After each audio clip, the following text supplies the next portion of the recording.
شكرا يا ربي شكرا هديت قلبي شكرا نورت. ایک مرتبہ نبی صلی اللہ علیہ وسلم سیر کے لیے نکلے۔ اللہ کے نبی صلی اللہ علیہ وسلم کے ساتھ دو صحابہ کرام بھی تھے۔ وہ دونوں آپس میں گفتگو کر رہے تھے۔ کچھ آگے چلنے کے بعد حضرت ماعز رضی اللہ عنہ کی قبر دکھائی پڑی۔ وہ دونوں حضرات حضرت ماعز رضی اللہ عنہ کے بارے میں گفتگو کرنے لگے اور کہنے لگے، اس پر بہت افسوس ہوتا ہے، اس نے کیوں اپنا جرم قبول کر کے اپنی جان خطرے میں ڈالی؟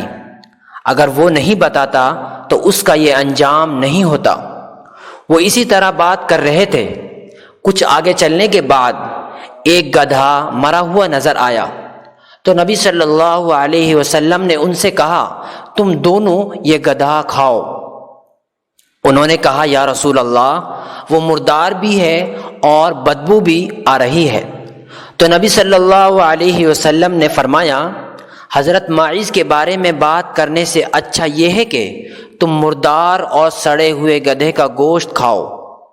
آج ہمارے درمیان دوسرے لوگوں کی غیبت کرنا عام بات ہو چکی ہے، اور غیبت کرنے والے یہ دلیل بھی دیتے ہیں کہ ہم اس کی حقیقت بیان کر رہے ہیں، ہم کوئی جھوٹ تھوڑی بول رہے ہیں۔ جو برائی کسی شخص کے اندر موجود ہے اسے پوشیدہ طور پر دوسروں سے بیان کرتے پھرنا ہی غیبت ہے۔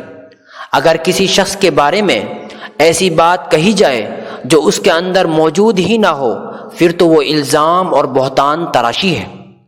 غیبت کرنا زنا سے بھی بڑا جرم ہے۔ کسی جماعت یا تنظیم کی غیبت کرنا کسی ایک شخص کی غیبت کرنے سے کئی گنا بڑا جرم ہے۔ آج مومنوں کے درمیان جاہلوں سے کہیں زیادہ غیبت کرنا عام ہو چکا ہے۔ اللہ تعالیٰ سخت الفاظ میں ان برائیوں سے ہمیں دور رہنے کی ہدایت دیتا ہے۔